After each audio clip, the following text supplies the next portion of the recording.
महाभारत का युद्ध केवल अस्त्र शस्त्रों का टकराव नहीं था, बल्कि यह इंसानी भावनाओं, क्रोध, प्रतिशोध और दैवीय शक्तियों के चरम की कथा है। कुरुक्षेत्र के उस भीषण नरसंहार में कई महान योद्धा वीर गति को प्राप्त हुए, लेकिन एक ऐसा योद्धा भी था जिसे न तो मृत्यु मिली और न ही मुक्ति। वह योद्धा था गुरु द्रोणाचार्य का प्रतापी पुत्र अश्वत्थामा। अश्वत्थामा का इतिहास और उसके कलयुग में जीवित होने की गाथा सनातन इतिहास का सबसे रहस्यमयी अध्याय है। वह एक ऐसा महायोद्धा था जिसके माथे पर जन्म से ही एक दिव्य मणि मौजूद थी, जो उसे हर तरह के रोग, अस्त्र शस्त्र, भूख और प्यास से बचाती थी। लेकिन महाभारत युद्ध के अंतिम दिनों में प्रतिशोध की आग में जलकर अश्वत्थामा ने एक ऐसा खौफनाक कदम उठाया जिसने भगवान श्री कृष्ण को अत्यधिक क्रोधित कर दिया। वासुदेव ने उसे एक ऐसा श्राप दिया जो मृत्यु से भी बदतर था। इस कथा की शुरुआत को समझने के लिए हमें महाभारत के 18वें दिन की उस खौफनाक रात में जाना होगा, जब कौरव सेना पूरी तरह नष्ट हो चुकी थी। महाभारत युद्ध के 18वें दिन भीम ने दुर्योधन की जांघ तोड़ दी थी और वह मैदान में लहूलुहान होकर आखिरी सांसें गिन रहा था। अपने परम मित्र दुर्योधन की यह दुर्दशा देखकर अश्वत्थामा के भीतर प्रतिशोध की ज्वाला भड़की। उसके पिता गुरु द्रोणाचार्य की हत्या भी पांडवों ने युधिष्ठिर के एक अर्धसत्य के सहारे छल से की थी। अपने पिता की मृत्यु का घाव अश्वत्थामा के दिल में हरा था और अब दुर्योधन की यह हालत देखकर वह पागल हो उठा। वह मरते हुए दुर्योधन के पास गया और प्रतिज्ञा की कि वह पांडवों का नाश कर देगा। दुर्योधन ने अपनी अंतिम घड़ियों में अश्वत्थामा को कौरव सेना का आखिरी सेनापति नियुक्त कर दिया। सेनापति बनते ही अश्वत्थामा के साथ केवल 2 योद्धा बचे थे, कृपाचार्य और कृतवर्मा। अश्वत्थामा, कृपाचार्य और कृतवर्मा कुरुक्षेत्र के मैदान से दूर एक घने बरगद के पेड़ के नीचे बैठकर आगे की रणनीति बना रहे थे। रात का घना अंधकार छाया हुआ था। इसी दौरान अश्वत्थामा की नजर पेड़ पर पड़ी, जहां रात के समय सैकड़ों कौवे सो रहे थे। अचानक अंधेरे को चीरता हुआ एक भयानक शिकारी उल्लू वहां आया। उस उल्लू ने रात के अंधेरे का फायदा उठाकर सोते हुए कौवों पर हमला कर दिया और देखते ही देखते उन सभी को मौत के घाट उतार दिया।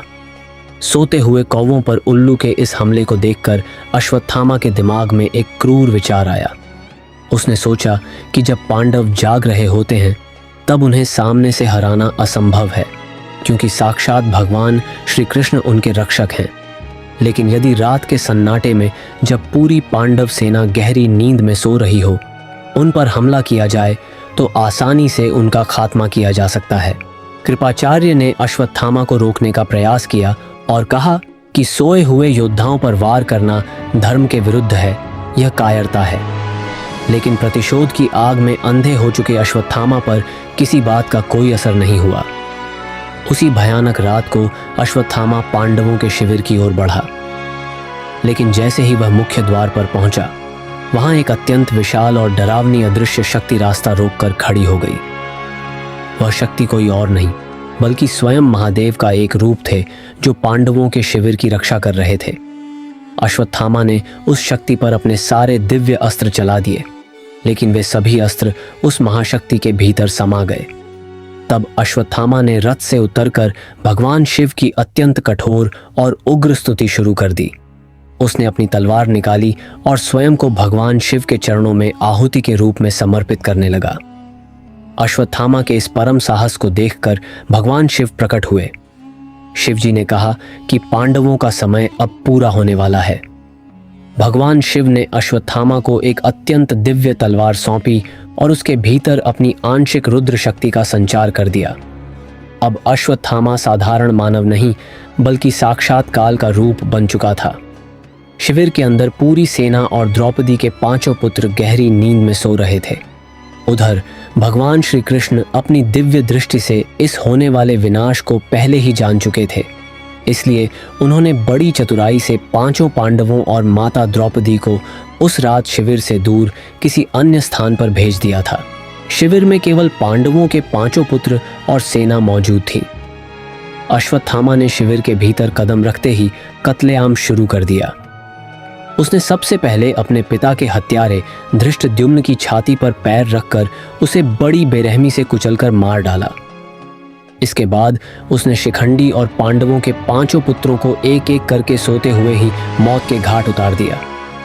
द्रौपदी के मासूम पुत्र चिल्लाते रहे, लेकिन अश्वत्थामा के सिर पर खून सवार था।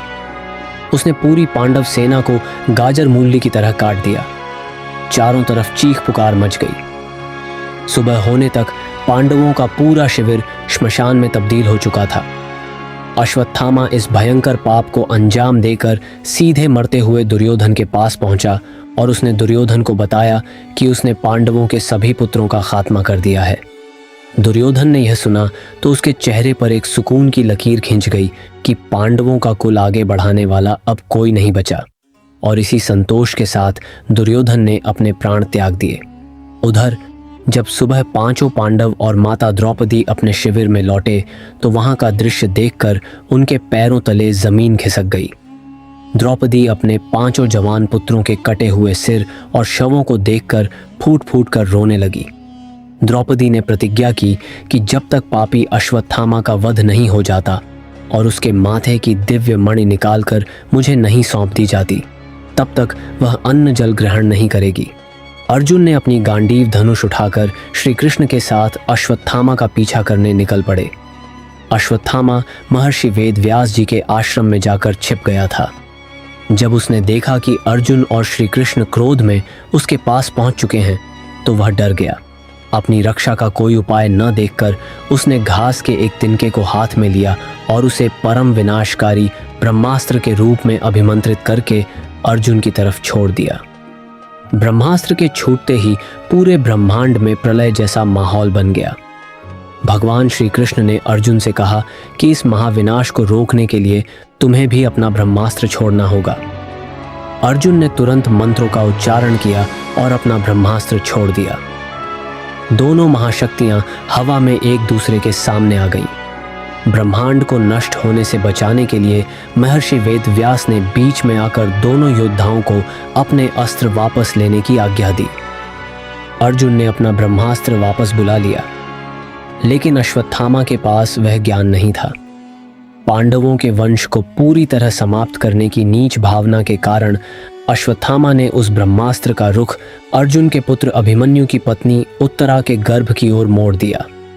इसके कारण उत्तरा के गर्भ में पल रहा शिशु जन्म लेने से पहले ही जलकर भस्म हो गया। अश्वत्थामा के इस महापाप को देखकर भगवान श्री कृष्ण का क्रोध 7वें आसमान पर पहुंच गया। उन्होंने अपनी दिव्य शक्ति से उत्तरा के गर्भ में मरे हुए शिशु को दोबारा जीवित कर दिया, जो आगे चलकर राजा परीक्षित के नाम से प्रसिद्ध हुआ। इसके बाद श्री कृष्ण ने अश्वत्थामा को दंड देने के लिए उसकी अमृता को ही उसका सबसे बड़ा अभिशाप बना दिया। श्री कृष्ण ने उसके माथे पर जन्म से मौजूद उस दिव्य मणि को अपने सुदर्शन चक्र से काटकर जबरन बाहर निकाल लिया। मणि के निकलते ही अश्वत्थामा के माथे से खून और पीप का फव्वारा फूट पड़ा। श्री कृष्ण ने उसे भयानक श्राप दिया कि आज से लेकर कलयुग के अंत तक तू इस पृथ्वी पर एक जीवित लाश बनकर भटकेगा। तेरे शरीर से हमेशा खून और मवाद बहती रहेगी, जिससे भयंकर दुर्गंध आएगी। तू इंसानी बस्तियों से दूर निर्जन जंगलों में भूख और प्यास से तड़पेगा, लेकिन कलयुग के अंत तक तेरी मृत्यु नहीं होगी। मृत्यु जो कि हर प्राणी के कष्टों का अंत करती है, वह मृत्यु तेरे लिए एक सपना बन जाएगी। इस श्राप के बाद अश्वत्थामा चिल्लाता और तड़पता हुआ घने जंगलों की ओर भाग गया। तब से लेकर आज तक हजारों साल बीत जाने के बाद भी यह माना जाता है कि अश्वत्थामा आज भी हमारे बीच इसी धरती पर भटक रहा है। मध्य प्रदेश के बुरहानपुर में स्थित असीरगढ़ किले में अश्वत्थामा के जीवित होने के दावे किए जाते हैं। वहाँ के प्राचीन शिव मंदिर में रोज सुबह तड़के कपाट खोलने पर शिवलिंग पर ताज़े फूल और चंदन चढ़ा हुआ मिलता है।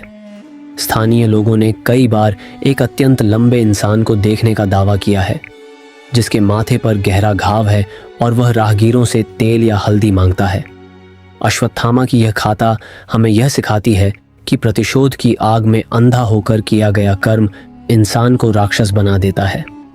भगवान श्री कृष्ण का वह श्राप कोई साधारण सजा नहीं थी, बल्कि वह इस ब्रह्मांड के नियमों को तोड़ने वाले को मिला एक शाश्वत दंड था। आज भी कलयुग के इस दौर में वह अमर और श्रापित योद्धा अपने माथे के घाव को सहलाते हुए अपनी मुक्ति के लिए कलयुग के अंत का इंतजार कर रहा है।